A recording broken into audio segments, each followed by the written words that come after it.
A paz do Senhor Jesus Cristo a todos os povos e nações. Nós estamos dando início ao primeiro congresso ministerial dos missionários Marcos Antônio e Eudenice Ramos da Hora, onde nós estaremos trazendo o estudo da Palavra de Deus a todos. E esse primeiro congresso ministerial dos missionários, ele tem como o tema o grande valor de um missionário. Peço-vos por gentileza para que quem tem uma Bíblia cristã ou católica, porque em nosso meio não tem só cristãos, tem católicos e nós respeitamos a religião de todos e não estamos aqui para julgar a religião de quem quer que seja. Estamos para pregar a palavra do Senhor segundo a ordenância na qual o Senhor Jesus Cristo nos outorgou para que pregássemos a palavra do Senhor com autoridade, pregássemos o Evangelho a todos, sem exceção.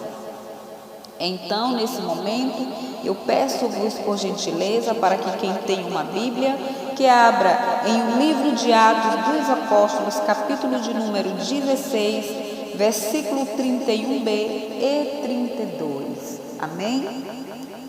Leiamos, por gentileza. E a palavra do Senhor nos diz: crê no Senhor Jesus Cristo e serás salvo tu e a tua casa.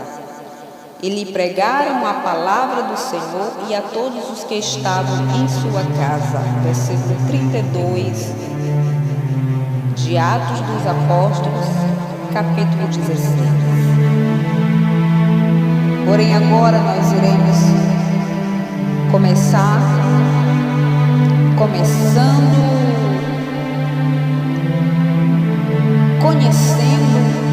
a história do livro de Atos e qual o propósito deste livro para as igrejas, tanto a primitiva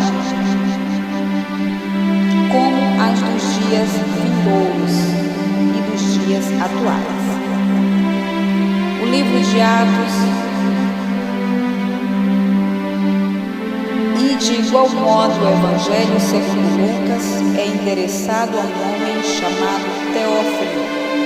Atos, capítulo 1, versículo 1. Embora nenhum dos dois livros identifique nominalmente o autor, o testemunho unânime do cristianismo primitivo e a evidência interna confirmatória dos dois livros denotam que ambos foram escritos por Lucas, o médico. Colossenses 4:14.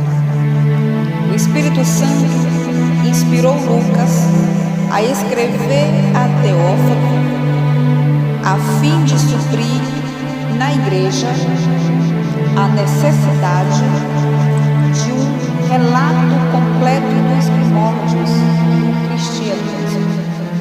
O primeiro tratado foi seu Evangelho a respeito da vida de Jesus, e o segundo foi seu relato em Atos sobre o derramamento do Espírito em Jerusalém e sobre o crescimento da igreja primitiva. Torna-se claro que Lucas era um escritor habilidoso, um historiador consciente e um teólogo inspirado. Glória a Deus. Atos abrange de modo seletivo os primeiros 30 anos da história da igreja. Como historiador eclesiástico, Lucas descreve em Atos a propagação do Evangelho partindo de Jerusalém até Roma. Ele menciona nada menos que 32 países, 54 cidades, 9 ilhas do Mediterrâneo, 95 diferentes pessoas e uma variedade de membros e funcionários do governo com seus títulos preciosos. A arqueologia continua a confirmar a admirável exatidão de Lucas em todos os seus pormenores.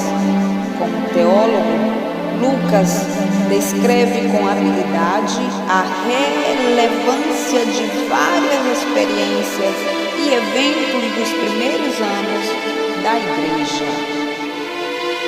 Em sua fase inicial, as Escrituras do Novo Testamento consistiam em duas coletâneas. Primeiro, os 4 Evangelhos. Segundo, as Epístolas de Paulo. O livro de Atos desempenhou um papel substancial como elo de ligação entre as duas coletâneas e faz jus à posição que ocupa o canon. Para quem não sabe, canon significa, primeiro, lista de santos canonizados pela Igreja Católica. Segundo, regras geral, onde se inferem regras especiais. Nos capítulos 13 e 28, temos o acervo histórico necessário para bem compreendermos o ministério e as cartas de Paulo. O pronome nós, empregado por Lucas através de Atos, aponta-o como estando presente nas viagens de Paulo. Então, com a seguinte introdução à história do livro de Atos dos Apóstolos, dizemos Atos dos Apóstolos porque nesse livro subtende-se que foi escrito pelo discípulo e apóstolo Lucas, direcionado ao apóstolo Teófilo. Atos 1, e que teve a participação dos apóstolos Pedro, Estevão, Paulo e Tiago, e outros que representaram a igreja primitiva. O discípulo e apóstolo Lucas tem pelo menos 2 propósitos ao narrar os começos da igreja. Primeiro, demonstra que o Evangelho avançou triunfalmente das fronteiras estreitas do judaísmo para o mundo gentil, apesar da oposição e perseguição. Segundo, revela a missão do Espírito Santo na vida e no papel da igreja e enfatiza o batismo do Espírito Santo como a provisão de Deus para capacitar a igreja a proclamar o Evangelho e a dar continuidade ao ministério de Jesus. Lucas registra 3 vezes expressamente o fato de o batismo no Espírito Santo ser acompanhado de enunciação em outras línguas. Atos, capítulo 2, versículos 1 a 4. O contexto destas passagens mostra que isto era normal no princípio da igreja e que é o padrão permanente de Deus para ela, para a sua igreja. Enquanto o Evangelho, segundo Lucas, relata tudo que o Senhor Jesus Cristo começou não só a fazer, mas a ensinar, o livro de Atos descreve que Jesus continuou a fazer e a ensinar depois de sua ascensão, mediante o poder do Espírito Santo, operante em e através dos seus discípulos e da igreja primitiva. Operando em e através dos seus discípulos e da igreja primitiva. Ao ascender aos céus, Atos 1, 9 e 11, a última ordem de Jesus aos discípulos foi para que permanecessem em Jerusalém até que fossem batizados no Espírito Santo. Atos, capítulo 1, versículo 4 e 5. O versículo-chave de Atos, capítulo 1, versículo 8, contém um resumo teológico e geográfico do livro. Jesus promete aos discípulos que receberão poder quando o Espírito Santo vier sobre eles, poder para serem suas testemunhas em Jerusalém, em toda a Judeia e Samaria e até os confins da terra. Atos, capítulo 13 e capítulo 28. Nos capítulos 1 e 12, o centro principal e irradiador da igreja é Jerusalém. Aqui Pedro é o mais destacado instrumento usado por Deus para pregar o Evangelho. Nos capítulos 13 e 28, o centro principal de irradiação passou a ser Antioquia da Síria, onde o instrumento de maior realce nas mãos de Deus foi Paulo para levar o Evangelho aos gentios. O livro de Atos determina de modo repentino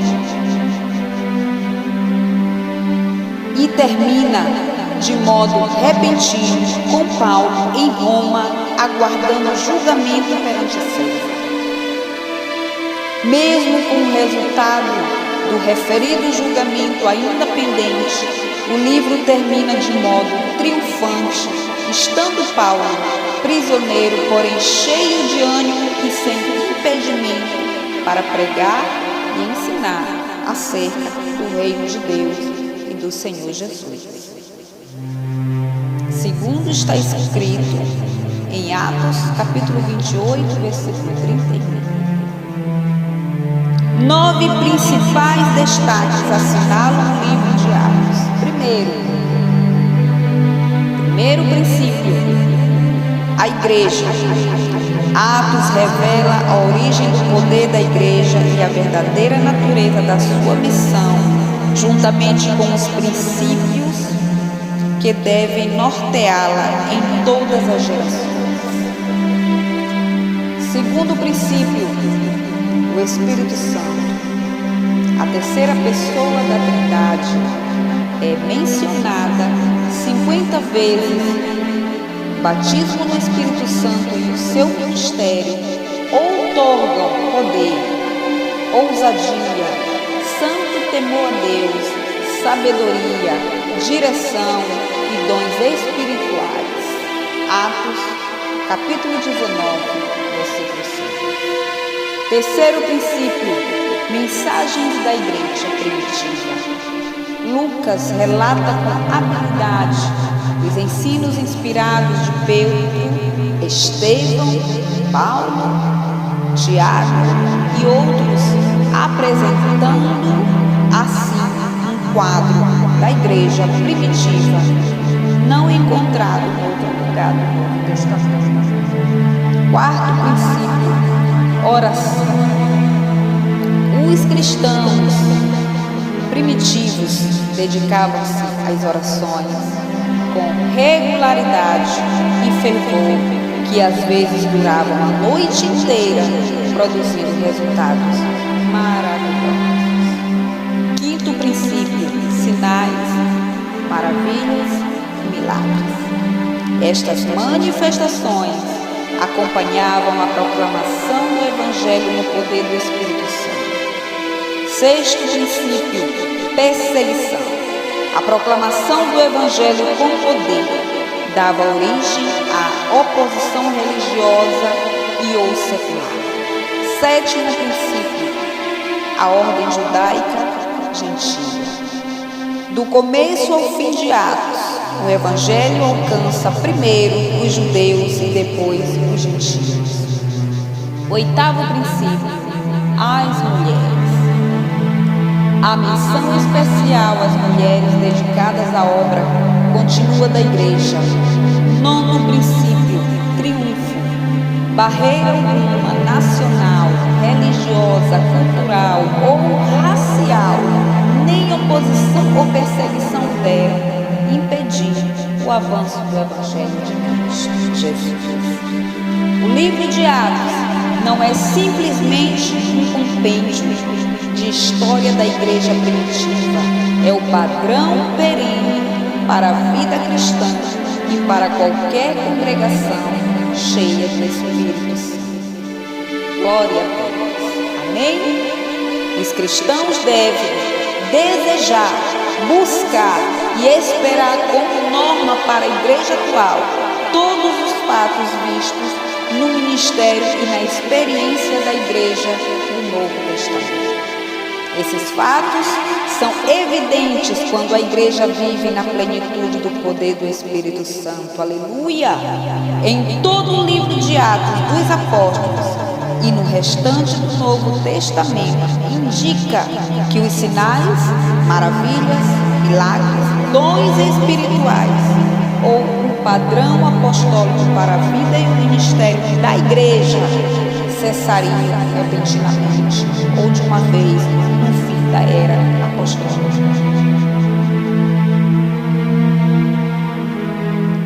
Portanto, com a ajuda do Espírito Santo, estamos dando abertura ao primeiro congresso ministerial que tem o seguinte tema: o grande valor de um missionário.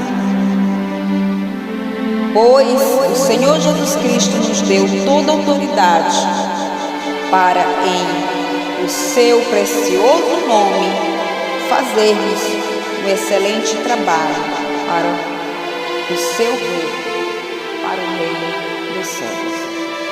Amém?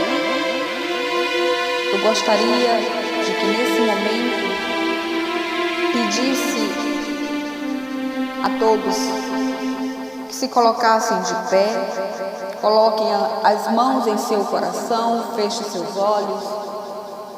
E nesse momento, vamos orar a Deus para que o mesmo, através do seu Espírito Santo e da palavra revelada, que vai ser pronunciada neste primeiro congresso ministerial dos missionários, que o Espírito Santo ele tem liberdade para operar curas, milagres e maravilhas pelo poder do nome do Senhor Jesus Cristo.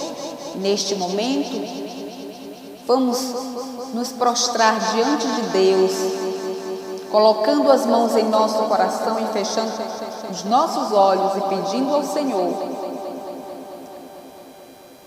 que derrame do poder do seu Espírito Santo e que o Espírito Santo manifeste a glória do Senhor Jesus Cristo neste lugar, libertando aqueles que estão cativos, aqueles que precisam de libertação espiritual e físicas, aqueles que precisam de cura espirituais e físicas, que o Senhor Jesus Cristo possa libertar, batizar com o Espírito Santo, salvar vidas, curar os que precisam de cura.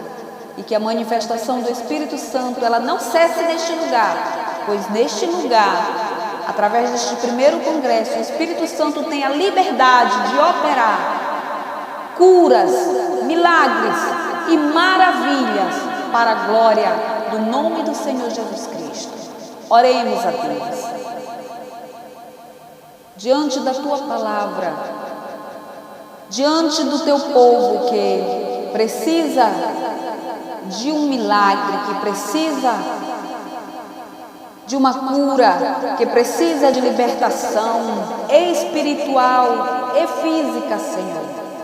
Faz o Teu querer e a Tua vontade no meio do Teu povo, manifesta o Teu poder, porque nós queremos ver a manifestação do Teu Espírito Santo. E o Teu Espírito Santo tem poder para manifestar, Senhor, neste lugar, através de nós, como vasos diante de Ti. Pedimos, Senhor, a revelação da Tua palavra, pois a Tua palavra tem poder. Ela é apta para penetrar juntas e medulas. Então penetras nos corações humanos e faz a Tua obra, Senhor, nestas vidas. Em nome do Teu Filho amado Jesus Cristo, é o que nós Te pedimos com fé e Te agradecemos. Amém. Meus amados, estaremos dando início hoje e amanhã daremos continuidade no trabalho do primeiro congresso ministerial, onde estaremos trazendo a continuação da pregação do Evangelho, com o tema O Grande Valor de um Missionário. Desejamos que Deus em Cristo Jesus abençoe a todos e que Deus os leve em paz para os seus lares e que vocês permaneçam nessa paz, hoje, amanhã e sempre. Amém? Amanhã estaremos de volta com o primeiro congresso, dando a continuidade na pregação da palavra do Senhor. Até amanhã, que Deus em Cristo Jesus os abençoe. Um forte abraço.